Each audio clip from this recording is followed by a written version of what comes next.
Bonsoir à tous, c'est le foot, c'est votre émission que vous nous retrouvez du reste tous les mercredis après-midi entre 15h30 et 16h30 où nous parlons d'ailleurs de l'avenir de nos jeunes footballeurs avec les invités que nous recevons sur le plateau cet après-midi qui ne serait-ce que pour vous parler d'ailleurs de M. Nestor Luce. M. Nestor Luce qui est le vice-président de la CANBT chargé des sports. Bonsoir. Bonsoir Richard, bonsoir aux téléspectateurs de Canal 10. Et puis Jean-Baptiste Gassion, qui est notre consultant à Canal 10. Bonsoir Jean-Baptiste. Bonsoir Richard, bonsoir à tous. Et nous attendons bien sûr Jacques Delos, qui est éducateur sportif, parce qu'il y a un tournoi très important et un déplacement très important qui est annoncé. D'ailleurs, on va commencer par cela, avec vous, monsieur Nestor Luce. On va commencer avec vous pour parler de ce déplacement. Justement, mis un petit peu en évidence par la CNBT. Alors, il s'agit d'un déplacement au Brésil. Oui, effectivement, c'est un projet qui est porté par la communauté d'agglomération du Nord-Bastère, puisque dans le cadre de sa politique, et notamment de sa politique sportive, met en place une sélection de U15 qui va d'ailleurs participer au tournoi international U16 l'année prochaine, qui est organisé par le conseil départemental et la Ligue de football. Au mois de mai prochain. Au mois de mai prochain, oui. Voilà. Et dans le cadre de la préparation, puisque les entraînements, la sélection a été constituée depuis le mois de juillet, et dans le cadre de la préparation, effectivement, de ce événement, sur lequel nous comptons bien représenter notre territoire communautaire, nous avons un déplacement au Brésil du 24 novembre au 1er décembre, où avec 18 joueurs, 18 enfants qui ont été sélectionnés parmi les clubs de la communauté d'agglomération, les clubs de Goyave jusqu'à Pointe-Noire, donc qui a été sélectionné sous la houlette de Jacques Delos. Nous avons un déplacement au Brésil durant cette période-là, pendant cette semaine du 24 novembre au 1er décembre. Alors, comment l'idée vous est venue, justement, de mettre en place une telle initiative? Alors, c'est vrai que c'est un projet qui a un triple objectif. C'est un projet d'abord sportif, puisque le sport, ça fait partie des compétences de la CNBT, de la communauté d'agglomération. Et à ce titre-là, dans le cadre de notre politique sportive, nous avons souhaité effectivement réunir les enfants de notre territoire. Donc ce projet sportif, les faire participer à ce tournoi l'année prochaine, mais également leur permettre de se déplacer, notamment dans l'entre du football même, puisque le Brésil, c'est le berceau même du football. C'est là que je crois que tout footballeur, tout jeune footballeur rêve d'aller, et donc ils auront l'occasion d'aller faire une immersion dans des clubs professionnels. Et donc le deuxième objectif, c'est au travers de ce projet de créer vraiment une cohésion sociale, et puis développer l'appartenance à communautaire, notamment puisque on connaît bien les compétences de la communauté d'agglomération, des communautés d'agglomération sur l'enlèvement des ordures ménagères par contre, mais effectivement permettre que les enfants de ce vaste territoire de Goyave jusqu'à Pointe-Noire de se retrouver sous une même bannière, c'est une politique qu'a souhaité développer le président Guy Losbach et tout ce conseil communautaire. Oui, alors il faut dire que ce sont des jeunes qui ont été sélectionnés dans tout le territoire de la CNBT, c'est ça? C'est ça. Depuis le mois de juillet, depuis le 14 juillet, il y a eu plusieurs regroupements avec tous les enfants de tous les clubs, que ce soit les clubs de Petit-Bourg, l'Arsenal Mondial, l'Evolucas, le Stade de la Matinoire, le Juvenis, USR, Granit à Pointe-Noire, la Frégate ADR. L'US Goyave a un petit problème. Je crois que cette année, ils ne sont pas engagés, donc ça a posé un problème. Donc on n'a pas pu avoir les joueurs de l'US Goyave. Mais en fait, ce sont tous ces enfants-là qui ont été sélectionnés par une équipe technique qui est composée de Jacques Delos, de la Juvenis, avec comme adjoint Tony Yépois et Kamel également de la Frégate, donc qui ont travaillé avec les enfants sur les entraînements depuis le mois de juillet, et donc ce qui a donné cette sélection de 18 joueurs qui ont été retenus. Alors 18 joueurs qui ont été retenus, est-ce que les parents ont adhéré justement à cette initiative? Alors je crois qu'effectivement c'est une première, et vous en tant que fait observateur du monde sportif en Guadeloupe et singulièrement du football, je pense que c'est peut-être la première fois qu'il y a une sélection de communautaires qui est mise en place. Bon, les sélections communautaires ont été mises en place, mais avec tel projet de déplacement, puisque amener les enfants au Brésil, aller faire des stages d'immersion dans des clubs professionnels. Il y a des clubs professionnels qui ont été retenus. Pour l'instant, en fait, c'est en train d'être négocié, puisque c'est avec l'association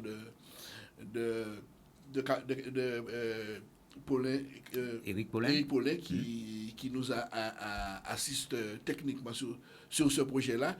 Et donc les négociations sont en cours encore avec les deux clubs, puisque j'ai eu l'occasion de rencontrer un club brésilien qui était venu au tournoi international au mois de mai du conseil départemental, le Flamengo. J'ai eu l'occasion de rencontrer les dirigeants de Flamengo.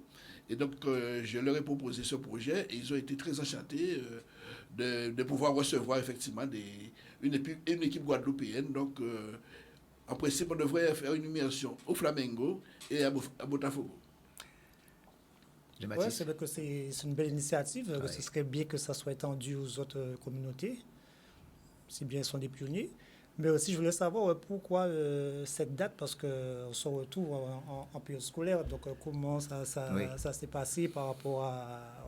Alors, c'est vrai que quand il s'agit de déplacements internationaux comme ça, donc c'est toujours difficile de trouver une date. Alors, à l'origine, effectivement, ce déplacement devait avoir lieu pendant les vacances de Toussaint. Là. Oui. Mais pour des raisons techniques, notamment liées à la disponibilité des clubs qui devaient nous recevoir, donc ça n'a pas pu se faire. Donc ça va se faire pendant une période scolaire, mais toutes les dispositions ont été prises avec les établissements scolaires pour que les enfants ne perdent pas le temps, puisqu'il y aura un suivi qui sera fait. Ils seront en contact, vous savez, maintenant avec les moyens modernes de communication, bon, les enfants peuvent, avec leurs professeurs, ils pourront suivre leur scolarité à distance. OK. Oui, mais autre chose, c'est vrai que pour mettre en place un tel projet, ben, c'est sûr, il a fallu donc discuter un peu avec les parents. Comment ça s'est passé dans le concret? Alors bon, déjà... C'est peut-être pas facile de laisser partir comme ça les enfants. La première initiative que nous avons prise, c'est que nous avons, au mois de juillet, réuni l'ensemble des présidents de clubs, des clubs de la communauté et les directeurs sportifs et les entraîneurs des U15 pour leur présenter le projet. Et tout de suite, effectivement, ça a été oui unanime, un projet qui a été parfaitement, effectivement, fait l'adhésion du monde sportif, en tout cas. La Ligue de football également a été formée. Donc. Et puis après, bon, les contacts ont été pris avec les parents qui ont été enchantés de ce projet, d'autant effectivement que c'est un déplacement qui ne va pas leur coûter, puisque la communauté d'agglomération prend tout en charge. Prend tout en charge, tout le déplacement en charge. Donc, les parents ne pouvaient qu'adhérer à un tel projet, d'autant qu'effectivement, quand ils ont un enfant qui fait du foot, eh bien, c'est un rêve, et je crois que c'est le rêve de nous tous, d'aller voir un match à Maracana, et dans le programme, justement, il y aura le samedi soir un match à Maracana. Oui, parce qu'il faut quand même dire, Jean-Baptiste, que c'est un stade mythique, le stade de Maracana, avec plus de 200 000 places. Je crois qu'ils sont descendus à 150 000. Oui, c'est ça. Bon, mais voilà, mais au départ, c'était 200 000 places. Et c'est dans ce stade que ces gamins-là, si je crois bien, Nestor Luz, c'est dans ce stade que ces gamins-là vont assister justement à ce grand match du championnat au Brésil. Alors, le programme est en train d'être finalisé, mais donc on arriverait au Brésil à Rio le samedi 25. Et le 25 au soir, justement, il y a un match mythique, je crois que c'est Flamengo contre une autre équipe, en fait, c'est pas encore. Oui. Et là, les enfants seront invités à aller voir ce match qui est dans la Mecque même du football, hein, puisque Maracana, c'est là c'est ce stade qui a déjà connu des finales de Coupe du Monde, où les plus grands joueurs au monde ont joué. Donc, je pense que les enfants rêvent déjà. Oui. Ben, je suis un petit peu surpris que notre ami Jacques Delos ne soit pas présent sur le plateau, parce qu'il fallait tout de même qu'il nous explique comment il a mis en place, disons, cette sélection, parce qu'il fallait quand même mettre en place une sélection. J'imagine que c'était très compliqué, très difficile pour lui, parce qu'il y avait beaucoup de joueurs. Oui, il y a beaucoup de joueurs. Et il y en a d'autres qui attendent, justement... Oui. Alors, la petite difficulté, c'est que les sélections ont commencé au mois de juillet. Donc, c'est à l'époque où, en général, les enfants sont en vacances. Mais malgré ça, il y a un engouement très fort pour ce projet. Et beaucoup d'enfants sont venus, ont répondu, puisque bon, ils étaient accompagnés de leur entraîneur dans leur club. Et beaucoup d'enfants sont venus, ont répondu. Donc, au départ, il y avait plus d'une trentaine d'enfants qui étaient présents sur les regroupements. Les regroupements se faisaient soit à Saint-Ouen, soit à Petit-Bourg, pour des questions de distance. Et au final, donc, 18 ont été retenus. Alors, il y a des joueurs un peu de tous les clubs, que ce soit de l'Arsenal, de Mondial, de l'Éclair, de la Juvenis, du Stade de la Matinois, qui est un gros pourvoyeur également, puisque c'est un club qui travaille très bien au niveau des jeunes. La Frégate et également le Granit de Pointe-Noire. Est-ce que les parents, justement, ont la possibilité de voyager avec leurs enfants? Alors ça, c'est une demande qui a été faite, puisque nous avons rencontré les parents avant hier soir. C'est une demande qui a été faite, donc nous n'avions pas prévu, mais enfin, je pense que c'est quelque chose qui sera fort possible, avec l'équipe de la communauté d'agglomération et Éric Paulet qui sont dans l'organisation pratique de ces déplacements. Peut-être qu'effectivement que ce sera chose possible. Il y a une réflexion déjà menée là-dessus? Oui, bien sûr. Parce que j'imagine que les parents qui sont des passionnés aussi de foot. La demande a été faite, on n'avait pas prévu, mais bon, ce sera chose possible. Bon, il faudra effectivement qu'ils prennent tout en charge, puisque bon, il n'est pas question que effectivement ça rentre dans le budget de la manifestation, puisque c'est un budget quand même assez conséquent, qui est autour de 60 000 euros ce déplacement. Oui, mais on imagine effectivement que ça a un certain coût. Après, bon, les parents, après je ne rentre pas dans votre organisation, mais après, en général, les parents qui veulent venir, peuvent venir par leur propre moyen. Du moment que... C'est quand même un voyage, très intéressant. Oui, au moins, à partir du moment que les parents ne s'immiscent pas dans ce qui est partie technique, voilà. Non, j'ai eu l'occasion, que ce soit en tant que dirigeant sportif ou même en tant qu'élu au sport, de participer, d'organiser des déplacements d'équipes, notamment en métropole. Bon, c'est vrai que à toutes les fois, il y a toujours eu des parents qui ont souhaité venir, mais bon, évidemment, bon, les coachs font bien la part des choses pour que les parents restent à leur place de parents et effectivement que le travail technique soit fait. Ça soit bien cadré. Oui, ce sera bien cadré. De toute manière, ce déplacement-là, c'est surtout un déplacement de travail, puisque bon, les enfants ont des entraînements le matin, le soir, avec les équipes, avec le Flamengo, avec le Botafogo. Les coachs même pour participer à des stages avec les coachs brésiliens. Donc là, je pense que c'est un projet qui ne fera que du bien au football guadeloupéen. Oui, qui ne fera que du bien au football guadeloupéen. Est-ce que vous avez l'intention de pérenniser en quelque sorte, disons, ce processus? Alors je crois que quand on se lance dans ce genre de projet, c'est vrai que il est difficile après de s'arrêter. Et d'autant que le président de la communauté d'agglomération, Guy Losbar, a beaucoup de projets au niveau sportif, puisque notre territoire communautaire, c'est un territoire qui fournit beaucoup de champions dans beaucoup de disciplines. Et il a l'intention, effectivement, d'accompagner les sportifs pour, effectivement, leur permettre de performer encore plus par rapport, effectivement, à ce qu'il faut, que ce soit dans le domaine du cyclisme, que ce soit du basket, ou là où avec le DO, nous sommes, que ce soit avec le volleyball, avec la Goyave, ou les Goyave, l'Arsenal, là où nous performons.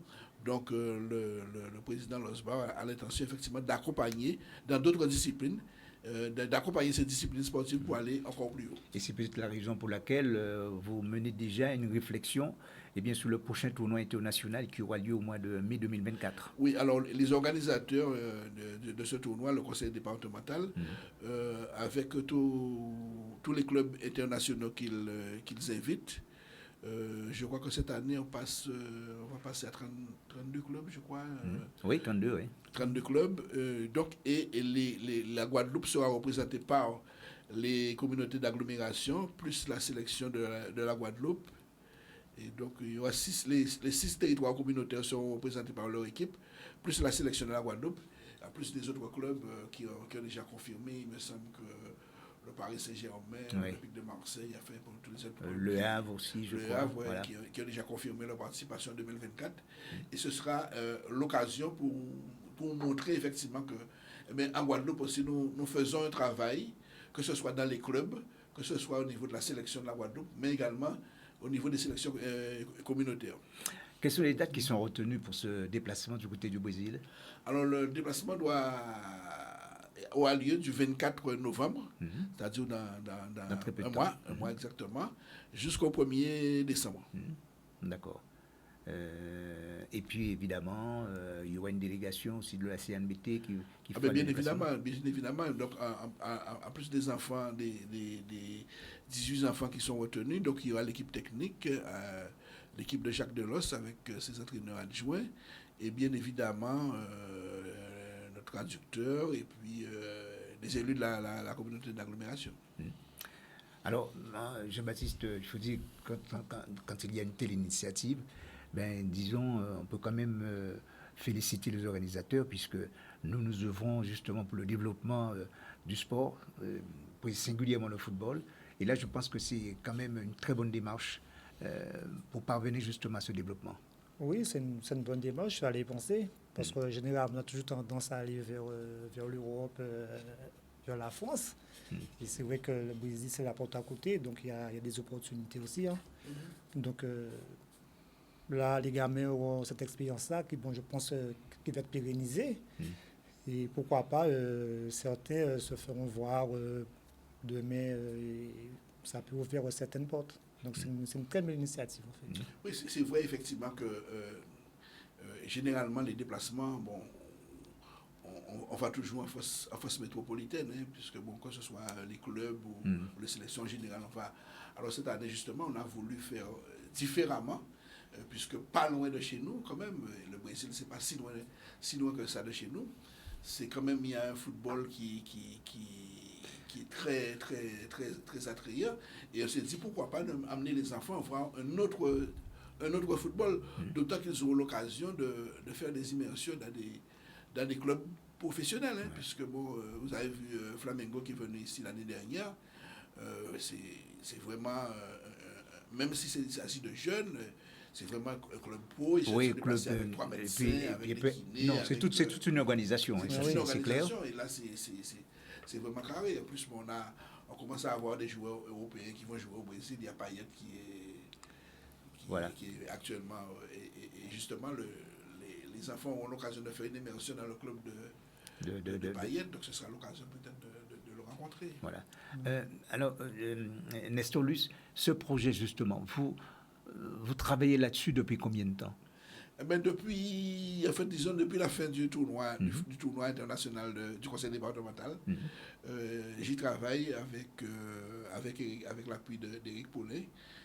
Comme je l'ai dit, j'ai pris contact avec les dirigeants du Flamengo et depuis ça, nous y travaillons. Le conseil communautaire s'est prononcé sur le projet il n'y a pas si longtemps de ça, jusqu'à mercredi dernier. Donc, mais ça demande effectivement pas mal de travail, de prise de contact. Mais comme c'est tellement intéressant, et puis faire rêver des enfants comme ça de notre territoire, c'est avec plaisir qu'on le fait. C'est avec plaisir qu'on le fait. D'ici quelques instants, on revient sur le plateau avec évidemment d'autres invités. Nous allons continuer à parler encore de sport. Nous parlerons également de cette rencontre très attendue, Jean-Baptiste, entre la sélection des Guadagols avec Cuba, parce qu'il faut dire que ce sera la deuxième rencontre justement de cette sélection de la Guadeloupe. On y reviendra d'ici quelques instants. Pour l'heure, nous marquons une pause couleur dans cette édition. On se retrouve tout de suite après. Retour en plateau avec les invités, M. Nestor Luce, le vice-président de la CANBT, en pleine préparation justement pour ce voyage du côté du Brésil. Alors, 18 gamins, on est bien d'accord, 18 gamins qui vont partir pour le Brésil. Est-ce que tout est fin prêt concernant l'organisation? Oui, en fait, les choses, bon, le principal est prêt. Après, il y a toujours des choses à affiner. Mais enfin, bon, on est prêt pour ce déplacement, hein, puisque bon, l'essentiel, c'est effectivement que les clubs qui nous reçoivent soient en mesure de nous recevoir. Donc, les hôtels sont réservés, les billets sont réservés. Je crois que globalement, tout est prêt pour ce déplacement. Oui, globalement, tout est prêt pour ce déplacement. Il y a est-ce qu'ils vont partir avec une tenue bien appropriée ou pas? Ah ben, bien sûr, de toute manière, je crois une délégation qui se respecte, bon, bien, doit se déplacer avec, bon, bien évidemment, il y aura les équipements pour jouer les matchs, pour faire les entraînements avec les couleurs de la CNBT et bien évidemment pour le déplacement également, pour les voyages. Donc les enfants auront des tenues appropriées pour ce déplacement-là. On reviendra avec vous d'ici quelques instants, puisqu'il y a d'autres questions, on aura d'autres questions à vous poser concernant cette organisation. On va parler maintenant de la sélection des Guada Girls. La sélection des Guada Girls qui se prépare activement pour un match qui s'annonce très intéressant et très important aussi en même temps pour cette sélection de la Guadeloupe. Une sélection de la Guadeloupe qui sera conduite désormais par John Douglas, qui est devenu le nouveau sélectionneur, puisqu'avant il y avait donc Mario Sinivassin qui était sélectionneur, mais il a été remercié par la Ligue guadeloupéenne de football. Donc John Douglas, qui est entraîneur de l'Arsenal, et oui, l'Arsenal de Petit-Bourg, il a accepté ce poste suite à la cuisante défaite de cette sélection de la Guadeloupe, 5-1 contre Sainte-Lucie. C'était pas facile, en tout cas pour nos jeunes Guada Girls, Jean-Baptiste. Non, pas du tout. C'était un match très compliqué. Ils ont été dépassés en fait par les événements, on dira. Et là, ils ont un match demain où il faudra faire un résultat. Donc, je pense que les dirigeants, l'instance dirigeante a pris les devants en opérant des changements. Donc, nouvelle équipe, nouveau sélectionneur. Oui. Donc, qui a fait appel à d'autres joueuses. Et nouvelles joueuses aussi. Voilà. Oui. Donc, il y a d'autres qui ont perdu leur place. Donc, vous savez, en sélection, c'est comme ça. Hein. Un jour, on est là, notre jour, voilà. Oui. Donc, j'espère que pour lui, le résultat sera au rendez-vous. Nous aurons certainement des réponses très intéressantes en direct dans cette émission, puisque nous avons donc Philippe Makiaba, qui est responsable administratif de la sélection des Guada Girls. Bonsoir Philippe Makiaba. Oui, bonsoir à tous ceux qui sont sur le plateau cet après-midi. Bonsoir Richard. Bonsoir Philippe. Alors, dites-nous tout. Concrètement, comment ça va se passer, puisque Mario Sinivassin, que l'on a connu avec la sélection de la Guadeloupe, il a fait énormément de choses avec cette sélection, il l'a conduite pendant pas mal d'années. Aujourd'hui, il n'y est plus. C'est un nouveau sélectionneur, à savoir John Douglas, qui commence à prendre un petit peu ses marques au sein de cette sélection. Oui, tout à fait. Joanne arrive dans une période un peu transitoire, un peu difficile, dans la mesure où, comme vous l'avez dit, Mario a été remercié. Il faut prendre le flambeau en pleine compétition. Il faut, on a cet objectif de gagner, puisque faut pas oublier quand même que c'est la Ligue B qui est en ligne de mire, au maximum en Ligue C. Et qui dit Ligue B, c'est possibilité effectivement de participer à la Coupe du Monde féminine. Donc il arrive dans un contexte un peu difficile, un peu compliqué, mais il a autour de lui quand même des gens d'expérience pour pouvoir l'aider à accomplir cette mission. Oui, des gens d'expérience. Alors je disais, une cuisante défaite face à Sainte-Lucie. Prochaine rencontre, ce sera vendredi, donc vendredi après-midi, contre qui? Eh bien, contre Cuba, encore un gros morceau. La tâche ne s'annonce pas facile, en tout cas, pour nos Guada Girls. Ah non, tout à fait. On a déjà visité un petit peu cette équipe de Cuba. Il y a beaucoup de mobilité, beaucoup de vivacité. C'est une équipe qui travaille ensemble depuis longtemps. Donc, il est évident que face à une équipe comme ça, il faudra faire preuve de beaucoup de caractère, beaucoup de volonté, au-delà même de la partie technique physique. Donc, c'est une tâche qui n'est pas facile, mais qu'on prépare avec beaucoup de minutie. On essaie de mettre les filles dans des conditions techniques, physiques, surtout mentales optimales, parce que, comme vous l'avez dit, perdre 5-1, ça laisse quand même des traces. Et l'objectif, c'est quand même de relever la tête très, très rapidement, gagner ce match. Et 2 jours après, dès le lendemain, on repart pour Cuba pour aller gagner à Cuba. Oui. Et puis, il y aura le dernier match au mois de décembre contre Saint-Lucie. Je pense que ça sera là pour nous l'occasion de prendre une revanche et de nous qualifier pour accéder à la Ligue B. Alors, est-ce qu'il y a de nouvelles joueuses d'annoncer dans le groupe, dans l'effectif? Alors oui, si vous voulez, Johan a fait d'autres choix. Il a gardé des filles dans son équipe, il a fait venir de nouvelles, il a mis plus d'expérience, plus de maturité dans le groupe. Et puis, comme on le dit, ça fait un moment que le football guadeloupéen, le football féminin guadeloupéen progresse. Et on a fait venir 4 filles de la métropole pour pouvoir en redonner un peu plus d'allant, de consistance à ces sélections locales. Alors, Philippe Makiabar, c'est vrai que vous parlez de progression, ça je veux bien l'admettre, hein, puisque vous-même, vous avez été à la tête de la délégation à un moment donné. Je ne me trompe pas, c'est bien ça? Non, j'ai pas été. J'étais juste avant que je sois au comité conseil de ligue, j'étais sélectionneur de l'équipe féminine. Exactement. Donc le football féminin que je connais relativement bien, je parcours le terrain, je regarde les filles, j'échange avec elles. Elles expriment leurs besoins, cette envie que ce football féminin guadeloupéen puisse un petit peu sortir de saisonnière. Avec la CONCACAF, tout le monde voit les matchs. Donc on a une vision, on va dire, internationale. Et par rapport à ces retransmissions, il y a des filles qui ont des opportunités pour jouer, intégrer des centres de formation des clubs de professionnels en métropole.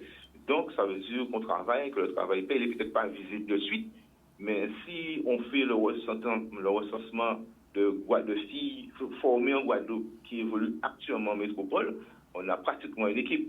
Donc, ça veut dire que quelque part, ce travail-là manque de visibilité, mais il est là, il existe et il porte ses fruits, il portera encore de meilleurs fruits à l'avenir. C'est un petit peu la question que je voulais vous poser, Philippe Makiaba, puisque vous connaissez parfaitement bien cette sélection. Vous-même, vous avez dit, vous venez de nous le dire, vous avez été sélectionneur à un moment donné. Vous parlez de progression. Selon vous, elle est lente, cette progression, ou pas, par rapport à cette sélection que vous avez connue au début? Vaut mieux qu'elle soit lente et efficace, qu'elle soit rapide et pas efficace du tout. Oui. Alors c'est vrai que la problématique du football féminin, c'était la formation. Donc quand vous regardez maintenant qu'on a un championnat U16, un championnat de foot à 8, ça veut dire que les jeunes sont de mieux en mieux formés. Quand on regarde dans certains clubs, on trouve beaucoup de U16, de U17, voire de U15 surclassés. Ça veut dire que la formation est de meilleure qualité, mais elle doit encore progresser et s'étendre à vraiment l'ensemble du territoire. Pour que d'ici 3 ans, 4 ans, 5 ans, voire même la Coupe du Monde féminine, qu'on ait une équipe qui soit encore de meilleur niveau, qui nous fasse rêver encore plus. Oui, alors évidemment, pour avoir une équipe efficace, il faut qu'il y ait quand même des confrontations, ça on le sait, ne serait-ce que des entraînements qui sont faits ici ou là. Est-ce que c'est le cas actuel pour cette sélection alors, des Guadeloupes? Effectivement, j'entends bien la question et c'est peut-être des maillons faibles de notre formation, mais le conseil de ligue réfléchit à comment organiser tout ça parce qu'on ne peut pas se voiler la face. C'est de l'argent, c'est une organisation. Les déplacements de la Caraïbe sont extrêmement compliqués. Donc, on y réfléchit pour avoir un projet qui soit solide, cohérent, pérenne et qui nous permette effectivement, d'ici, on va dire 10 ans, de pouvoir s'asseoir et regarder en arrière et se dire, bon, le travail a été fait et bien fait. Une question de Jean-Baptiste. Salut Philippe. Oui, salut. Ouais, c'est vrai, 10 ans, 10 ans, c'est encore loin. C'est proche, mais c'est encore loin. Mais après, je dis que, bon, ce qui me dérange un petit peu, c'est que c'est le manque de compétition des filles, en fait. Parce que lorsqu'on regarde, hormis le Sporting qui a joué une compétition il n'y a pas longtemps, la Coupe de France, on constate que les autres équipes n'ont pas... Ils ont eu très peu de matchs, voire un match depuis le début de saison. Donc, je pense qu'il y a un problème à ce niveau qu'il faut corriger, je pense, rapidement. Alors oui, ce problème a déjà été plus ou moins corrigé, puisqu'avant, les filles n'avaient que le championnat. Maintenant, elles ont le championnat, la Coupe de Noël, la Coupe de France, les compétitions CONCACAF. Donc, vous voyez la quantité de compétitions augmenter. Maintenant, c'est au niveau des éducateurs, des clubs, à faire ce qu'il faut pour que le niveau monte vraiment et qu'au travers de ces compétitions, qu'on monte vraiment, qu'on travaille de manière assidue. Mais le nombre de compétitions a augmenté. Mais ça veut dire aussi que si les compétitions augmentent, s'il faut se déplacer beaucoup plus, ça veut dire qu'il faut plus d'argent. Parce que ne serait qu'aller à la Dominicaine, à deux pas, ça coûte. Aller à Saint-Martin, ça coûte. Aller à Martinique, ça coûte. Aller en Guyane, ne serait-ce que pour nos amis les plus proches au football, ça coûte des sous. Donc il faut réfléchir, c'est ce que je disais tout à l'heure, le Conseil de Ligue réfléchit à comment mettre en place un projet qui permet effectivement à nos filles de se confronter à la Caraïbe, peut-être à un niveau international, mais ce sont des choses qui se planifient. L'idée, ce n'est pas de faire un coup, mais c'est d'inscrire ces actions-là dans la durée. On connaît le contexte économique actuel, donc on ne peut pas se permettre de faire n'importe quoi.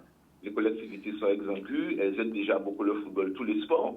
Donc il faut trouver le bon créneau, le bon tempo pour que ça se fasse et que ça se fasse dans le temps. Oui, Philippe, j'entends bien, mais que oui, les efforts et tout, on peut avoir plein de compétitions, mais pour autant, il faut les jouer.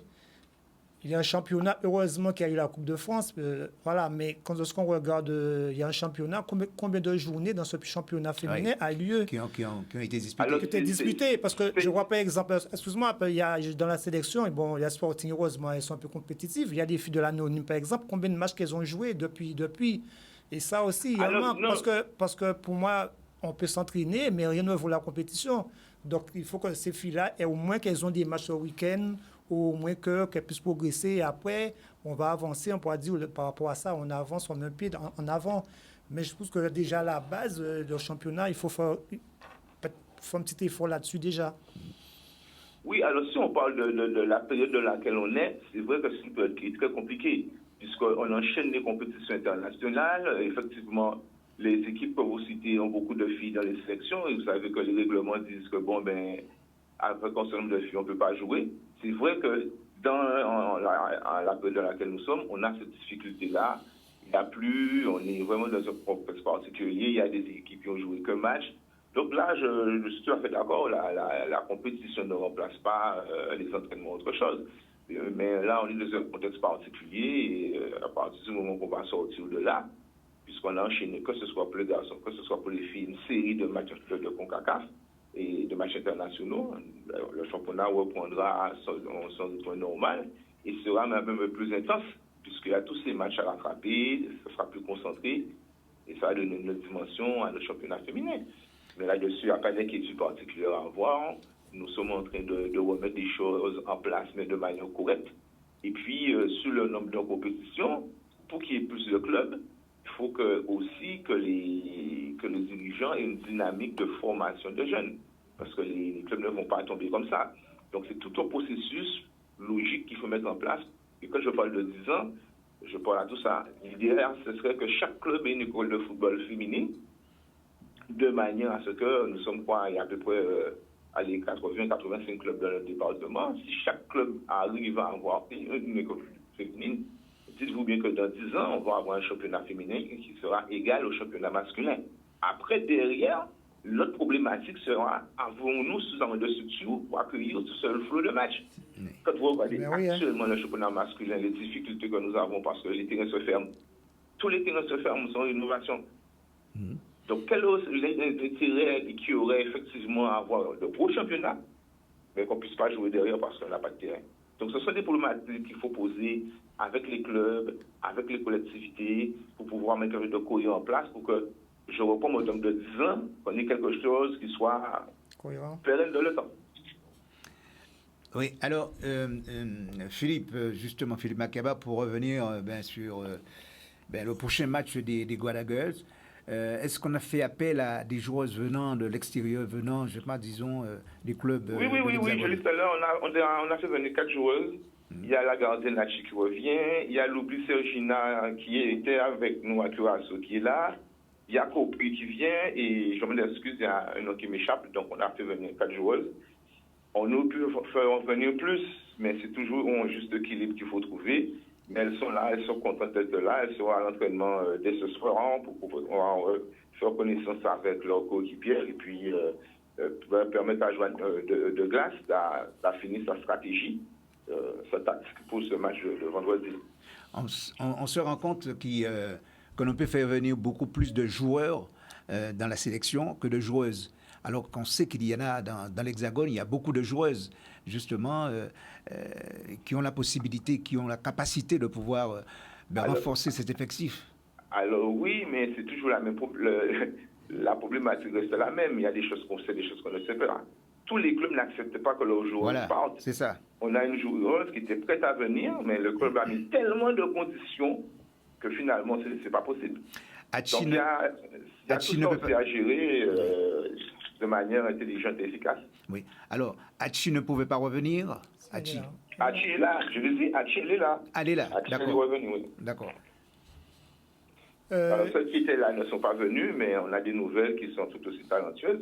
Parce qu'on a en fait, on a un référent sur la métropole qui supervise les matchs, qui revoit des filles, qui nous fait des retours, et en fonction des besoins de l'entraîneur, donc en tout cas, des choses qui se mettent en place, mais il faut être patient. Disons que c'est le même principe que la sélection des Guadaboys, je crois. C'est le même principe. Voilà, on est à peu près dans cette même logique-là, logique qui n'existait pas avant, on va en arrière. Donc, c'est même staff au niveau médical, même staff au niveau kiné. Voilà, on met les mêmes choses en place, garçons-filles. Alors, c'est vrai qu'on a un peu de retard par rapport aux filles, mais on rattrape. Le conseil de ville fait ce qu'il faut. Le président d'Arcon insiste beaucoup pour que tout le monde soit logé à la même enseigne. Et puis après, on va descendre au niveau des catégories de manière à ce que nos sélections vivent correctement. Jean-Baptiste. Philippe, si l'entraînement n'est pas à huis clos ce soir, c'est de quel côté? Où est-ce qu'on pourra venir voir les filles évoluer? L'entraînement sera à huis clos ce soir. Ah, c'est à huis clos? Oui. Et ce sera ouvert au public quand? Pardon? Ce sera ouvert au public quand? Eh bien, pour l'instant, l'idée, c'est de permettre... Il n'y a pas parce que le match, c'est demain, donc finalement, on ne pourra pas les voir. Il faudra venir au match vendredi, il faudra venir encourager les filles vendredi après-midi à 16h à Valette-Sainte-Anne. On essaie vraiment... L'objectif, ce n'est pas de cacher quoi que ce soit. L'objectif, c'est de permettre aux filles d'être bien concentrées. Et on sait bien comment, quand il y a des jeunes autour qui appellent, on regarde, la concentration n'est pas optimale. Et vu les objectifs, on se donne un maximum de moyens. Et ça fait partie de l'un des moyens. Alors, entraînement à huis clos ce soir. Oui. Est-ce que, et là je pose la question au technicien que vous êtes, Philippe Makaba, est-ce qu'il est question pour vous, en tout cas pour Joanne Deglas, de revoir un petit peu ce fameux match contre Sainte-Lucie, où il y a eu, je l'ai dit en ouverture de cette émission, cette cuisante défaite, à savoir 5 buts à 1 contre Sainte-Lucie. Est-ce qu'il va revisionner en quelque sorte ce match? Mais vous savez, Richard, on apprend toujours des défaites. Oui. On apprend toujours des défaites. Il y a des choses, on peut perdre un match, mais qu'il y ait des choses positives. Donc c'est intéressant de revoir un match, de revoir les erreurs tactiques, les erreurs techniques qui ont été faites, les points forts, les points faibles, que ce soit de l'équipe, nous, mais ce soit de l'adversaire. Et ça permet effectivement à l'entraîneur de mettre en place quelque chose de cohérent. C'est pareil, on va regarder Cuba. Je sais que c'est prévu. Moi, de là où je suis, je le sais. Mais c'est prévu qu'il y ait des visionnages de matchs, de regarder comment les filles jouent, etc., de manière à mettre en place la meilleure stratégie possible. Je sais qu'il est de retour, Cédric Montpierre, lui qui a donné un petit peu, qui a donné ses lettres de noblesse à cette sélection. Je crois qu'il est de retour, Cédric Montpierre, on est d'accord? Oui, il sera là. Je pense que c'est juste au retour des choses. La majorité des filles qui sont là sont issues de ce que la mis en place comme formation, comme travail. C'est comme on dit, comme je vous ai dit au début, on se donne tous les moyens possibles. Donc l'entraîneur des glaces aura besoin de quelqu'un à côté de lui pour le conseiller. La majorité des filles qui sont là sont connues de Cédric Montpierre. Donc c'est tout naturellement que le président a validé le fait qu'il vienne de manière je rappelle, hein, l'objectif c'est la Ligue B. Oui. Donc on fait un gros investissement là et on espère que ça va payer. On espère que ça va payer. À commencer par vendredi soir d'abord contre Cuba et puis ensuite ce sera ce match retour contre Sainte-Lucie. Non. Ah. On joue contre Cuba vendredi soir. Oui. Le lendemain, la délégation part pour Cuba. Oui, bien sûr. Non. Pour Cuba. Oui, mais j'ai bien compris. Le match retour de Cuba, pas Sainte-Lucie. Oui, mais j'ai bien compris. J'ai bien compris, Philippe. Mais ce que je veux dire, l'apothéose, en quelque sorte, si vous voulez, le dernier match, ce sera contre Sainte-Lucie. Oui, c'est ça, le dernier match. Voilà, un match retour. D'accord. On a le temps pour ça. Merci en tout cas, Philippe, d'avoir été en direct dans cette émission. Et puis, vendredi, on sera tous derrière les Gallagher, parce qu'on espère qu'il y aura une victoire au bout. Pourquoi pas? En tout cas, je souhaite que tout le football féminin soit à Sainte-Anne, que tous les parents soient là, que tous les feuilles de football soient là pour encourager les filles parce qu'elles en ont besoin. Et merci à Canadis de m'avoir invité par audio. Et puis merci à ceux qui m'ont posé des questions aussi sur le plateau. Ça permet de faire avancer le débat. Merci Philippe, encore d'avoir été en direct dans cette émission.